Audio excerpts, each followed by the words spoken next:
അങ്ങനെയൊക്കെ പോകുന്നു. കുറെ ആളായല്ലേ കണ്ടിട്ട്. തിരക്ക്, ജോലിയുടെ തിരക്കൊക്കെ ആയതുകൊണ്ട്. അന്ന് എൻ്റെ ഉദ്ദേശം എനിക്ക് മനസ്സിലായി. എന്തായാലും ശ്യാം എന്നെ ഓർത്തല്ലോ, അത് തന്നെ സന്തോഷം. ഞാൻ ഇതോടെ ഇപ്പൊ പവിയെ അന്വേഷിച്ചു കയറിയത്. അവനെ കണ്ടില്ല, വിളിച്ചിട്ടും കിട്ടിയില്ല.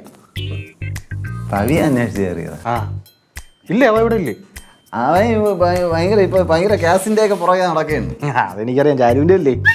ഇല്ല, ചാരുവിന്റെ അച്ഛനും അമ്മയും കണ്ടുപിടിക്കുന്ന എന്തോ ഇത് അവൻ ഇടയ്ക്ക് കണ്ടപ്പോ പറഞ്ഞിട്ടുണ്ടായിരുന്നു. അനാ അത് തന്നെ. ചെറുക്കൻ ഭയങ്കരമായിട്ട് തെളിഞ്ഞു പോയി ചേട്ടാ.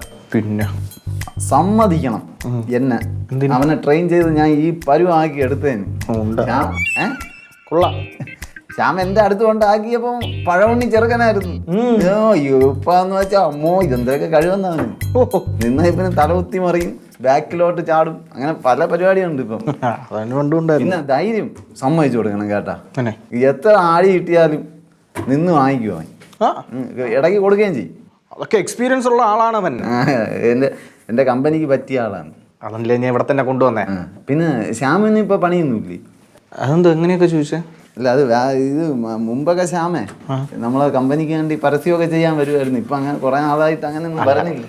അതിപ്പോ ഒരു പുതിയൊരു ബ്രാഞ്ച് തുടങ്ങാനുള്ള ഒരു പ്ലാൻ ഉണ്ട്. ബ്രാഞ്ച് തുടങ്ങാൻ പോണാ? പുതിയതായിട്ട്. എവിടെ? അത് ഇവിടെ പാരീസില്. അപ്പോൾ പാരീസിൽ ബ്രാഞ്ച് തുടങ്ങാനുള്ള ഒരു ഡിസ്കഷനൊക്കെ പോയിട്ടുണ്ട്. എൻ്റെ പൊന്നെ, പാരീസ്? നമ്മളെ പാരീസ്? മദ്രാസ് പാരീസ് അല്ലല്ലേ? ഫ്രാൻസില്? അവിടത്തെ പാരീസ്. മദ്രാസിൽ ഒരു പാരീസ് ഉണ്ട്. അതല്ല അവിടെ അല്ല മറ്റേ. എനിക്ക് വയ്യ. അപ്പം അവിടെ ഈ നട്ടും ബോൾട്ടും വിൽക്കുന്ന പരിപാടി അല്ല, കുറച്ചും കൂടെ അപ്ഗ്രേഡ് ചെയ്ത് എന്തെങ്കിലും നോക്കാൻ വേണ്ടി. നല്ലതാണ്. ഞാനും ഒരെണ്ണം പ്ലാൻ ചെയ്യുന്നത്. അഗ്നിയുടെ ഇത് US ഒരെണ്ണം തുടങ്ങണമെന്നുണ്ട്. എവിടെ? USA. ഭാവിയിൽ ഇപ്പം അല്ല. അവിടെ ഇപ്പൊ ഈ BBC എന്നൊക്കെ പറഞ്ഞിട്ട് കുറെ എണ്ണം ഉണ്ടല്ലോ, BBC ന്യൂസൊക്കെ. അപ്പൊ അവരുമായിട്ട് ഇപ്പൊ ഏറ്റുമുട്ടേണ്ട ഒരു ലെവലിലോട്ട് നമ്മൾ എത്തിയിട്ടില്ല. ഉടനെ ഭാവിയിലെത്തും. അപ്പൊ ഞാൻ അവിടെ ഒരെണ്ണം തുടങ്ങും. ശ്യാമിന്റെ ഇവിടെ അവിടെ തുടങ്ങുമ്പോ ബിസിനസ്സൊക്കെ വളരാനായിട്ടുള്ള ഒരു കിടിലം ബുദ്ധി എൻ്റെ കയ്യിലുണ്ട്. ബിസിനസ് നമുക്ക് തുടങ്ങിയ ഉടനെ ബിസിനസ് അങ്ങ് കത്തിക്കയറും. എങ്ങനെ? അങ്ങനത്തെ പ്ലാൻ എന്ന് വെച്ച് കഴിഞ്ഞാൽ ഇപ്പോഴത്തെ ഒരു ട്രെൻഡ് എന്ന് വെച്ച് കഴിഞ്ഞാൽ ഹിപ്പ് ഹോപ്പ് ആണ്. അറിയാമല്ലോ?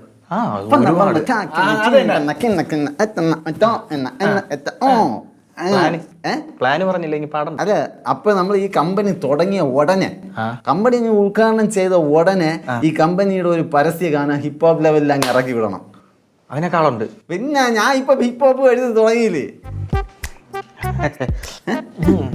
അപ്പൊ ഞാൻ ഒരെണ്ണം എഴുതി തരുന്നു, നമ്മൾ ഉടനെ അത് റെക്കോർഡ് ചെയ്യുന്നു. കമ്പനി തുടങ്ങിയ ഉടനെ ഇത് അങ്ങ് വിടുന്നു. യൂട്യൂബ് വൈറല്, ആളുകൾ ഓടി വരും. നട്ടഡ് ബോൾട്ടഡ്.